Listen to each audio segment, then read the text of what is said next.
கிறிஸ்துவுக்குள் மிகவும் பிரியமான அன்பு சகோதர சகோதரிகளே, இந்த அற்புதமான இரவு ஜெப வேளையிலே வருடத்தின் ஆரம்ப பகுதியில் இருக்கிற நாம் நிச்சயமாக இந்த செய்தி உங்கள் வாழ்க்கையில் ஒரு பெரிய மாற்றத்தை, வாழ்க்கையில் ஒரு அற்புதமான அதிசயமான மாற்றத்தை கொண்டு வரும் என்பதிலே எந்த மாற்றமும் இல்லை. ஒரு அற்புதமான காரியத்தை நாம் இப்பொழுது தியானிக்க இருக்கிறோம். இந்த 3 காரியங்களை நீங்கள் கடைபிடித்தால் இந்த 2024 உங்கள் சுகவாழ்வு சீக்கிரத்தில் துளிக்கும் என்பதிலே எந்த மாற்றமும் இல்லை. என் அன்பு சகோதர சகோதரிகளே, ஒரு காரியத்தை இந்த வருடத்தின் தொடக்க காலத்தில் இருந்தே நிச்சயமாய் உறுதியாய் கடைபிடிக்க தொடங்குங்கள்.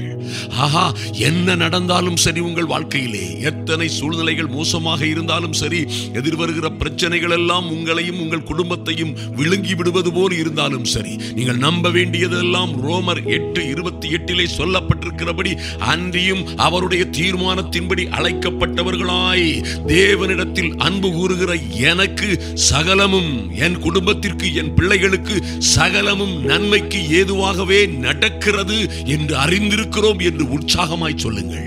என்ன நடந்தால் என்ன, உங்கள் வாழ்க்கையிலே எத்தனை குளறுபடிகள், எத்தனை ஏமாற்றங்கள், எத்தனை தவிப்புகள், சங்கடங்கள், எந்த சிறையிருப்பில் நீங்கள் இருந்தால் என்ன, ஐயா, திருமண காரியங்களில் தடை, தொழிலிலே தடை, வியாபாரத்தில் தடை, அநேக வாசல்கள் அடைக்கப்பட்டே கொண்டே இருக்கிறது என்று இருக்கிற சூழ்நிலையிலும் நீங்கள் நம்ப வேண்டும், எனது வாசல்கள், நான் நம்பியிருந்த கதவுகள் எல்லாம் அடைக்கப்பட்டு அடைக்கப்பட்டு அடைக்கப்பட்டு போய்விட்டது.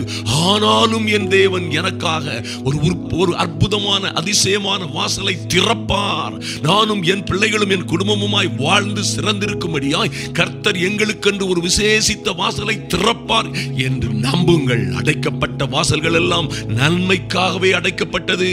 ஐயா, தேவன் அனுமதித்த காரியங்கள் எல்லாம் எங்கள் வாழ்க்கையிலே மிகவும் மிகவும் நன்மைக்காகவே நடந்தது என்று நீங்கள் விசுவாசியுங்கள். நிச்சயமாய் உங்கள் வாழ்க்கையிலே பாருங்கள், நீங்கள் நிச்சயமாய் வெற்றி பெறுவீர்கள்.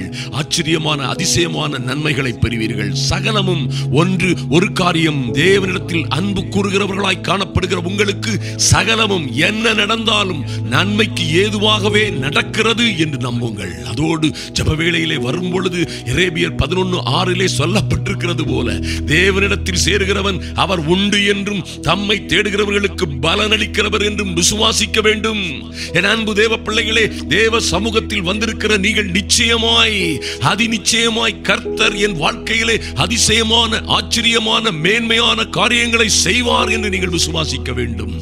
ஏனென்றால் விசுவாசம் இல்லாமல் தேவனுக்கு பிரியமாய் இருப்பது கூடாத காரியம் என்று வேதம் சொல்லுகிறது. நீங்கள் விசுவாசத்தோடு அவருடைய சமூகத்திலே என்ன நடந்தாலும் சரி, எப்படி நடந்தாலும் சரி, என் தேவன் இருக்கிறவராகவே இருக்கிறார், என் தேவன் இருக்கிறவராகவே இருக்கிறார், அவர் உண்டு, அவர் எனக்கு பதிலளிப்பார் என்று இரண்டாவதாக நீங்கள் நம்ப வேண்டும். நம்பி விசுவாசித்து விசுவாச அறிக்கை செய்யுங்கள். அருமையான தேவ பிள்ளைகளே, இன்னும் 3வது ஒரு அற்புதமான காரியம் 1ஆம் வசனத்திலே சொல்லப்பட்டிருக்கிறது. இந்த விசுவாசம் எப்படியா இருக்க வேண்டும்? நன்றாக கவனியுங்கள். உங்கள் விசுவாசமானது நீங்கள் எதை குறித்து விசுவாசிக்கிறீர்களோ, அல்லது எந்த காரியத்தை குறித்து நம்பிக்கொண்டிருக்கிறீர்களோ, எதை கர்த்தர் உங்களுக்கு நிச்சயமாய் அனுமதிப்பார் என்று நம்புகிறீர்களோ, அந்த விசுவாசத்திலே நீங்கள் நம்பப்படுகிறவைகளின் உறுதியும், ஹல்லேலூயா, காணப்படாதவைகளின் நிச்சயமும் இருக்க வேண்டும் என்று தேவன் விரும்புகிறார். நீங்கள் உறுதியாய் நம்பும் பொழுது, நான் விசுவாசிக்க காரியத்தை நான் உறுதியாய் நம்புகிறேன். எத்தனை காலங்கள் தாழ்ந்து போனால் என்ன, என் மகளுடைய திருமணம், ஐயா, என்னுடைய திருமணம் எப்படி தடைபட்டு போனால் என்ன, நிச்சயமாய் நான் தேவ சமூகத்திலே இருக்கிறேன். என் வேலையோ, என் திருமணமோ, அல்லது நான் எனக்கு வர வேண்டிய நல்ல வீடுகளோ, அல்லது நல்ல வாய்ப்பு வசதிகளோ, என் தொழிலிலே வர வேண்டிய மாற்றம், என் ஊழியத்திலே வர வேண்டிய பிரேக் த்ரூ எல்லாம் நிச்சயமாய் வரும். சுவாசம் என்பது நம்பப்படுகிறவர்களின் உறுதியும் காணப்படாதவைகளின், ஐயா, நினைத்து பார்க்க முடியாது. மழையையும் காணவில்லை, காற்றையும் காணவில்லை, எப்படி என் பள்ளத்தாக்குகள் எல்லாம் நிரம்பும், நீங்கள் அலங்கோலப்பட்டு கொண்டிருக்கலாம், அவதிப்பட்டு கொண்டிருக்கலாம். ஆனால் கர்த்தருடைய வார்த்தை சொல்லுகிறது, காற்றையும் காண மாட்டீர்கள், மழையையும் காண மாட்டீர்கள். உங்கள் பள்ளத்தாக்கு, நீங்கள் எதிர்பார்த்து இருந்த ஆசீர்வாதங்கள் எல்லாம் உங்களையும் உங்கள் குடும்பத்தையும் உங்கள் பிள்ளைகளையும் நிரப்பும் என்பதிலே மாற்றமே இல்லை. அருமையான தேவ பிள்ளைகளை, உறுதியாய் நம்புங்கள். நிச்சயமாய் உங்கள் வாழ்க்கையிலே கர்த்தர் பெரிய காரியங்களை செய்வார் என்று நம்பி இந்த 3 காரியங்களையும் உறுதியாய் பிடித்துக் கொள்ளுங்கள். நீங்கள் இந்த 2024 மாத்திரமல்ல, எந்த நாளிலும் நீங்கள் தோற்று போவதில்லை. உங்கள் சுகவாழ்வு சீக்கிரத்திலே துளிர்க்கும். நாம் இப்பொழுது ஜெபிப்போம். எங்கள் அன்பின் பரலோக பிதாவே, உம்மை நன்றியோடு நோக்கி பார்க்கிறோம் சுவாமி. இந்த இரவு ஜெப வேளையிலே தேவ சமூகத்தில் வந்திருக்கிற என் அன்பு சகோதர சகோதரிகள் ஒவ்வொருவருக்காகவும் ஜெபிக்கிறோம் ராஜா. நன்றி செலுத்துகிறோம். எவர்களை முன் குறித்தீரோ ஐயா, அவர்களை அழைத்தும் இருக்கிறீர். எவர்களை அழைத்தீரோ அவர்களை நீதிமான்களாக்கியும் இருக்கிறீர். தேவ சமூகத்திலே வந்திருக்கிற என் அன்பு சகோதர சகோதரிகளை நீர் அழைத்து மகிமைப்படுத்தி நீதிமான்களாய் மாற்றி இருப்பதற்காக நன்றி செலுத்துகிறோம். இவர்களை மகிமைப்படுத்த வேண்டிய காலம் வந்திருக்கிறது ராஜா.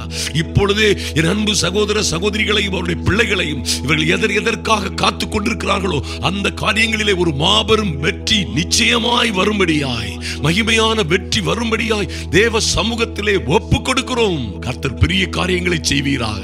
நிச்சயமாய் நாங்கள் விசுவாசிக்கிறோம் சுவாமி. எங்கள் வாழ்க்கையில் நடந்ததெல்லாம் நன்மைக்கே ஐயா.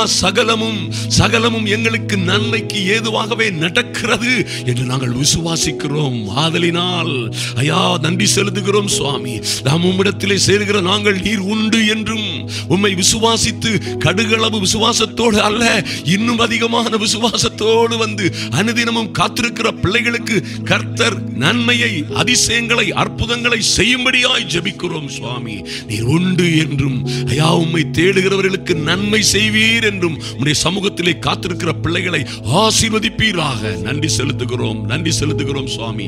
நம்பப்படுகிறவர்களின் உறுதியோடு காத்திருக்கிற, காணப்படாதவைகளின் நிச்சயத்தோடு காத்திருக்கிற பிள்ளைகளுக்கு விரைவாய் நல்ல வேலைகள் கிடைக்கும்படியாய், விரைவாய் வீடு இல்லாதவர்களுக்கு நல்ல வீடுகள் கிடைக்கும்படியாய், நல்ல திருமணங்கள் காத்திருந்து கவலைப்பட்டு போன ஏளனமாய் எண்ணப்பட்ட பிள்ளைகளுடைய வாழ்க்கையிலே செழிப்பும் சந்தோஷமும் சமாதானமும் உண்டாகும்படியாய் நல்ல திருமணங்களை ஆயத்தப்படுத்தும்படியாய் ஜெபிக்கிறோம். கர்த்தர் பெரிய காரியங்களை செய்வீராக. ஆச்சரியமான காரியங்கள் ஒரு வாழ்க்கையிலே நடக்கும்படியாய் கர்த்தரே உம்முடைய அனுக்கிரகம் இறங்கி வரும்படியாய் ஜெபிக்கிறோம். இவர்கள் சுகவாழ்வு சீக்கிரத்தில் துளிர்க்கும் என்று விசுவாசிக்கிறோம். இது அப்படியே செய்கிறதற்காக நன்றி செலுத்துகிறோம் சுவாமி. இந்த வாழ்வை மாற்றும் அற்புதமான ஜெப வேளையிலே ஒருவரும் வெட்கப்பட்டு போகாதபடி இந்த ஆண்டு மகிமையின் மகிழ்ச்சியின் ஆண்டாய் மாறட்டும். இயேசு கிறிஸ்துவின் நல்ல நாமத்தினாலே ஜெபிக்கிறோம் எங்கள் மகிமையின் நல்ல பிதாவே. ஆமென், ஆமென், ஹல்லேலூயா. என் அன்பு சகோதர சகோதரிகளே, நிச்சயமாய் இந்த ஆண்டு உங்களுக்கு மகா பெரிய வெற்றிகரமான ஆண்டாய் இருக்கும் என்பதில் எந்த மாற்றமும் இல்லை. தொடர்ந்து நம்முடைய நிகழ்ச்சிகளை பாருங்கள். அநேகருக்கு இதை ஷேர் பண்ண, சப்ஸ்கிரைப் பண்ண மறந்து விடாதீர்கள். கர்த்தர் உங்களோடு இருக்கிறார்.